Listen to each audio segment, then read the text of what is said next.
Samsung கிட்ட இருந்து next வர போற மேஜர் அப்டேட் தான் நமக்கு வந்து பாத்தீங்கன்னா One UI 9. இந்த One UI 9 பீட்டா 1 இப்போ நமக்கு வந்து ரிலீஸ் ஆயிருக்கு. அதுல வந்து பாத்தீங்கன்னா ஒரு சில ஃபீச்சர்ஸ் அண்ட் சேஞ்சஸ் வந்து பண்ணிருக்காங்க. ஸோ இன்னைக்கு இந்த வீடியோல வந்து பாத்தீங்கன்னா நெக்ஸ்ட் வர போற One UI 9ல வந்து என்னென்ன சேஞ்சஸ் இருக்கு அப்படின்னு சொல்லி குயிக்கா பார்த்தலாம். ஸோ இந்த டைம் அவங்க One UI 9ல வந்து பாத்தீங்கன்னா சூப்பரான ஃபீச்சர்ஸ்லாம் ஆட் பண்ணிருக்காங்க அப்படின்னு எதுவுமே வந்து பாத்தீங்கன்னா கிடையாது. ஆல்ரெடி இருக்கிற One UI 8.5ல வந்து பாத்தீங்கன்னா ஒரு சில சின்ன சின்ன சேஞ்சஸ் மட்டும் பண்ணிருக்காங்க. இங்க நம்ம ஹோம் ஸ்கிரீன்ல வந்து பாத்தீங்கன்னா எந்த விதமான சேஞ்சும் வந்து பாத்தீங்கன்னா கிடையாது. அதே சேம் ஐகான்ஸ் தான், நமக்கு அதே சேம் அனிமேஷன்ஸ் தான். அதுக்கப்புறம் இந்த பேட்டரி பார் எதுவுமே சேஞ்ச் பண்ண கிடையாது. ஆனால் இங்கே நோட்டிஃபிகேஷன் பேனலில் வந்து பார்த்தீங்கன்னா ஒரு சில சேஞ்சஸ் வந்து பண்ணியிருக்காங்க. நோட்டிஃபிகேஷன் பேனல் வந்து பார்த்தீங்கன்னா கஸ்டமைஸ் பண்ணி வச்சிருக்கேன். இப்போ ரீசெண்டாக குட் லாக்ல ஒரு அப்டேட் வந்துச்சு, அது மூலமாக பண்ணியிருக்கோம். ஸோ இந்த மாதிரி சில புது ஃபீச்சர்ஸ் இப்போ குட் லாக்ல வந்து பார்த்தீங்கன்னா ஆட் பண்ணியிருக்காங்க. அதை பற்றி டெடிகேட்டட் வீடியோ வந்து போட்டிருக்கோம், லிங்க் கீழே இருக்கு. இப்போ One UI 8.5ல வந்து பார்த்தீங்கன்னா நோட்டிஃபிகேஷன் பேனல் எடிட் பண்ணுறோம். இப்போ நமக்கு அந்த சவுண்ட் ப்ரொஃபைலில் வந்து பார்த்தா அந்த ஐக்கான் வந்து இருக்கும். தென் கீழே பிரைட்னஸ் ஸ்லைடரில் நமக்கு வந்து டார்க் மோட் இருக்கும். ரெண்டுமே இப்போ நமக்கு வந்து செப்பரேட் பண்ணிட்டாங்க. இனிமேல் நீங்கள் தனித்தனியாக வந்து பார்த்தா கஸ்டமைஸ் பண்ணிக்க முடியும். அதுக்கப்புறம் அந்த கீழே மீடியா பிளேயர் வந்து இருந்துச்சு. அந்த மீடியா பிளேயரோட சைஸ் நம்மளால வந்து இப்போ ரீசைஸ் பண்ணிக்க முடியும். நமக்கு One UI 8.5ல பண்ண முடியாது. இப்போ நம்ம 9ல வந்து பார்த்தீங்கன்னா ரீசைஸ் வந்து பண்ணிக்க முடியும். அதுக்கப்புறம் இந்த பிரைட்னஸ் ஸ்லைடர், அதுக்கப்புறம் சவுண்ட் ப்ரொஃபைல் ரெண்டுலையுமே நீங்கள் வந்து பார்த்தா தெரியும். அதோட சைஸ் வந்து பார்த்தா கொஞ்சம் பெருசு பண்ணியிருக்காங்க. ஸோ இதனால் ரொம்ப ஈஸியாக வந்து யூஸ் பண்ணிக்க முடியும். ஸோ இதை தவிர நோட்டிஃபிகேஷன் பேனல் எந்த விதமான சேஞ்சஸ் பண்ணல. நெக்ஸ்ட் லாக் ஸ்க்ரீனில் வந்து பார்த்தீங்கன்னா எந்த விதமான சேஞ்ச் வந்து கிடையாது. பட் அந்த கீழே நவ் பார் வந்து இருக்கும், அதில் வந்து பார்த்தா சேஞ்ச் வந்து பண்ணியிருக்காங்க. அந்த நவ் பார் நமக்கு ஒரு மியூசிக் ப்ளே ஆகிட்டு இருக்கும்போது அந்த அனிமேஷன் நமக்கு வந்து பார்த்தீங்கன்னா காட்டும். அது One UI 8.5 நமக்கு எந்த மாதிரி இருக்குது, 9ல எந்த மாதிரி இருக்குன்னு வந்து பாருங்கள். 9ல வந்து பார்த்தீங்கன்னா கொஞ்சம் 3D லுக்கில் வந்து பண்ணியிருக்காங்க. அது பார்க்க ரொம்ப சூப்பராகவே இருக்குது. அதுக்கப்புறம் ஓப்பன் பண்ணும்போது அனிமேஷன் வந்து வரும். அந்த அனிமேஷன் இப்போ One UI 9ல வந்து பார்த்தீங்கன்னா இன்னும் கொஞ்சம் பெட்டராக வந்து இருக்குது. இந்த மீடியா பிளேயர் லுக் நமக்கு ஹோம் ஸ்க்ரீனில் வந்து அந்த சாங் ப்ளே ஆகிட்டு இருக்கும், அப்பயும் நமக்கு வந்து காட்டுது. தென் மேலே நமக்கு அந்த நோட்டிஃபிகேஷன் பேனல் அங்கேயும் நம்ம வந்து பார்க்கலாம். அதுக்கப்புறம் இந்த மீடியா பிளேயரில் வந்து பார்த்தா பாஸ் பண்ணுறது, நெக்ஸ்ட் போகிறது, ப்ரீவியஸ் பண்ண அந்த பட்டன் வந்து இருக்கும். அதோட ஸ்டைல் வந்து பார்த்தா கொஞ்சம் சேஞ்ச் பண்ணியிருக்காங்க. மற்றபடி லாக் ஸ்க்ரீன் எந்த விதமான சேஞ்ச் கிடையாது. நெக்ஸ்ட் வைஃபை செட்டிங்ஸில் வந்து பார்த்தீங்கன்னா நெட்வொர்க் ரெஸ்ட்ரிக்ஷன் அப்படின்னு சொல்லி புது ஆப்ஷன் வந்து கொண்டு வந்திருக்காங்க. இதை நம்ம யூஸ் பண்ணுறதுக்கு ஜஸ்ட் வைஃபையோட செட்டிங்ஸ் வந்து போய்க்கலாம். வைஃபை செட்டிங்ஸ் போனதுக்கப்புறம் மேலே 3 டாட்டில் வந்து இன்டெலிஜென்ட் வைஃபை அப்படின்னு வந்து பார்த்தீங்கன்னா காட்டும். அது கீழே வந்து ஓப்பன் இன்டெலிஜென்ட் வைஃபைன்னு இருக்கும். அதை நம்ம டேப் பண்ணிட்டே இருந்தோம் அப்படின்னா கனெக்டிவிட்டி லேப்ஸ் அப்படின்னு வந்து ஓப்பன் ஆகும்.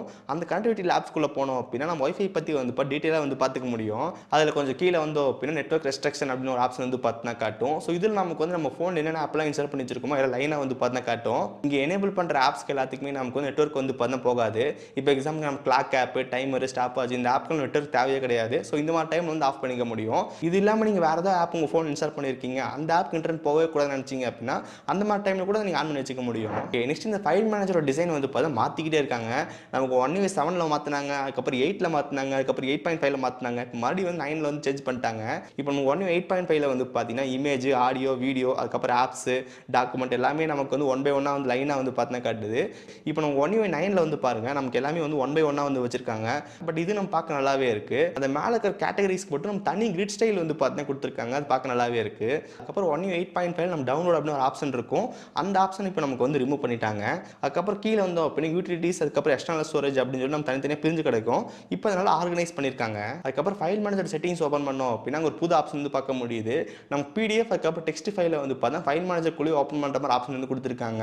இதுக்கு முன்னாடி நம்ம ஃபைல்ஸில் வந்து ஒரு PDF ஒரு டெக்ஸ்ட் ஃபைல் இருக்குது அப்படின்னா தனியாக ஒரு எக்ஸ்ட்ரா இன்னொரு ஆப் இன்ஸ்டால் பண்ண வேண்டியதாக இருக்கும். இனிமேல் நமக்கு ஃபைல் மேனேஜர்லேயே வந்து ஓப்பன் பண்ணி பார்த்துக்க முடியும். நெக்ஸ்ட் ஹோம் ஸ்க்ரீனோட விஜிட் நமக்கு வந்து பார்த்தா கொஞ்சம் சேஞ்ச் பண்ணியிருக்காங்க. இப்போ One UI 8.5ல விஜிட்டோட ஸ்டைல் வந்து எப்படி இருக்குன்னு வந்து பாருங்க.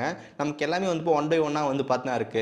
இப்போ நம்ம One UI 9ல வந்து எல்லாமே பக்கத்தில் இருக்க மாதிரி வந்து வச்சிருக்காங்க. இந்த மாதிரி ஆர்கனைஸ் பண்ணது பார்க்க நல்லாவே இருக்கு. அதுக்கப்புறம் இங்கே பிக்ஸ்பியோட விஜிட்டை வந்து பார்த்தா கொஞ்சம் சேஞ்ச் பண்ணியிருக்காங்க. அதோட லுக் வந்து பாருங்க எப்படி இருக்கு அப்படின்னு சொல்லிட்டு. நெக்ஸ்ட் இங்கே நோட்ஸ் ஆப்பில் நமக்கு வந்து டேப் அப்படின்னு சொல்லி புது ஃபீச்சர் வந்து கொண்டு வந்திருக்காங்க. அதாவது நோட்ஸில் வந்து பார்த்தா ஒரு முக்கியமான விஷயம்லாம் இருக்கும்.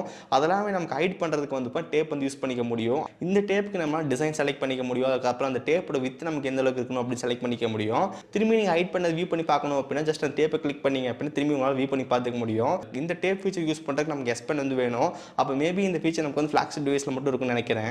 நெக்ஸ்ட் இந்த One UI 9ல வந்து பார்த்தீங்கன்னா ஒரு சில சின்ன சின்ன சேஞ்ச் வந்து பண்ணியிருக்காங்க. அது என்னன்னு பார்த்துடலாம். நம்ம மொபைல் ஆப் யூஸ் பண்ணிட்டு இருக்கோம், அப்போ லொகேஷன் யூஸ் பண்ணுறோம் அப்படின்னா மேலே நமக்கு சின்னதாக ஒரு ப்ளூ டாட் நமக்கு வந்து பார்த்தீங்கன்னா காட்டும். இப்போ அந்த ப்ளூ டாட்டுக்கு பதிலாக நமக்கு வந்து லொகேஷனோட ஐக்கானே நமக்கு வந்து பார்த்தீங்கன்னா காட்டுது. அந்த லொகேஷன் ஐக்கான் கிளிக் பண்ணும்போது இப்போ கரெக்டாக என்னென்ன ஆப்பில் நம்ம லொகேஷன் யூஸ் பண்ணிட்டு இருக்கு அப்படின்னு பார்த்துக்க முடியும். அதுக்கப்புறம் கேம் பூஸ்டர் செட்டிங்ஸில் நமக்கு வந்து பார்த்தீங்கன்னா அந்த பைபாஸ் சார்ஜிங் வந்துட்டு நம்ம அங்கிருந்தே ஆன் ஆர் ஆஃப் வந்து பண்ணிக்க முடியும். அதுக்கப்புறம் ஸ்க்ரீனோட ரெசல்யூஷன் நமக்கு வந்து சைட்லேருந்தே வந்து கண்ட்ரோல் பண்ணிக்க முடியும். முதல்ல One UI 8.5 நம்ம கண்ட்ரோல் பண்ணோம் அப்படின்னா நமக்கு அது கேம் பூஸ்டர் செட்டிங்ஸ் தனியாக ஓப்பன் ஆகும். அங்கே போய் நம்ம சேஞ்ச் பண்ணுற மாதிரி இருக்கும். இப்போ நம்ம கேம் விளையாடும்போது சைடில் எடுத்து விட்டு நம்ம கண்ட்ரோல் பண்ணிக்க முடியும். அதுக்கப்புறம் செக்யூர் ஃபோல்டர் நமக்கு வந்து பார்த்தீங்கன்னா ஆட்டோமேட்டிக்காக எத்தனை செகண்ட் கழிச்சு லாக் ஆகணும் அப்படின்னு ஒரு ஆப்ஷன் இருக்கும். அதை நம்ம எங்கே எங்கே இருக்குன்னு வந்து பார்த்தீங்கன்னா அந்த செக்யூர் ஃபோல்டர் ஓப்பன் பண்ணோம் அப்படின்னா 3 டாட்டில் செட்டிங்ஸில் நமக்கு வந்து பார்த்தீங்கன்னா ஆட்டோ லாக் செக்யூர் ஃபோல்டர் அப்படின்னு இருக்கும். நம்ம ஒன் 8.5 வந்து பார்த்தீங்கன்னா 5 மினிட்ஸ் 10 மினிட்ஸ் 30 மினிட்ஸ் அப்படின்னு வந்து பார்த்தீங்கன்னா காட்டுது. இப்போ 1UI9 வந்து பார்த்தீங்கன்னா 15 செகண்ட் 30 செகண்ட் 1 மினிட் அப்படின்னு 3 ஆப்ஷன் ஆட் பண்ணியிருக்காங்க. இப்போ நீங்கள் 30 செகண்ட் செலக்ட் பண்ணிட்டீங்க அப்படின்னா ஆட்டோமேட்டிக்காக 30 செகண்ட் கழிச்சு ஆட்டோமேட்டிக்காக லாக் ஆயிரும். அதுக்கப்புறம் நம்ம ஒருத்தங்க கிட்ட கால் பேசிட்டு இருக்கோம். அந்த கால் பேசும்போது நம்ம மேலே சின்னதாக வந்து பார்த்தீங்கன்னா காட்டும். அந்த ஆப்ஷன் செலக்ட் பண்ணும்போது நம்ம லாஸ்ட்டாக வந்து உங்களுக்கு எப்போ கால் பண்ணோம், அதுக்கப்புறம் லாஸ்ட்டாக அவங்க கிட்ட என்ன மெசேஜ் வந்துச்சு அப்படின்னு சொல்லி சின்ன ஒரு ப்ரிவியூ வந்து பார்த்தீங்கன்னா காட்டுவோம். ஸோ இந்த மாதிரி சில ஃபீச்சர்ஸ் அண்ட் சேஞ்சஸ் இங்கே 1UI9 வந்து பார்த்தா பண்ணியிருக்காங்க. இந்த 1UI9 வந்து பார்த்தீங்கன்னா மேஜரான சூப்பரான ஃபீச்சர் ஆட் பண்ணியிருக்காங்க அப்படின்னு சொல்கிற அளவுக்கு எதுவுமே வந்து பார்த்தீங்கன்னா கிடையாது. எல்லாமே சின்ன சின்னதாக வந்து சேஞ்சஸ் வந்து பண்ணியிருக்காங்க. இப்போதைக்கு இந்த 1UI9 நமக்கு வந்து பீட்டா டெஸ்டிங்கில் இருக்குது. டெஸ்டிங் கம்ப்ளீட் ஆகி முடிச்சக்கப்புறம் ஸ்டேபிள் அப்டேட் வந்து பார்த்தீங்கன்னா வரும். பட் ஆனால் அந்த ஸ்டேபிள் அப்டேட் வரக்கும் நிறைய டைம் வந்து பார்த்தீங்கன்னா இருக்குது. ஸோ இதான் நமக்கு இந்த 1UI9 features and changes. Already நமக்கு 1UI8.5 மேஜர் அப்டேட் வந்து ரோல் பண்ண ஸ்டார்ட் பண்ணிட்டாங்க. அதை பற்றி தனியாக வீடியோ வந்து போட்டிருக்கோம். லிங்க் கீழே இருக்குது, செக் பண்ணி பாருங்கள். தென் ரீசெண்டாக மோட்டோட S70 Pro, நத்திங்கோட ஃபோன் 4a, தென் விவோட T5 Proக்கான டிவைஸ்க்கான ஃபுல் ரிவ்யூ வீடியோவில் அப்லோட் பண்ணியிருக்கோம். அந்த வீடியோக்கான லிங்க் எல்லாம் டிஸ்கிரிப்ஷன் வந்து கொடுத்துருக்கேன், வேணா செக் பண்ணி பாருங்கள்.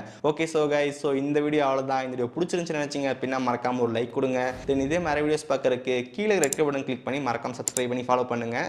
ஸோ இந்த வீடியோ அவ்வளோதான், சந்திக்கிறேன். See you guys, bye, have a nice day.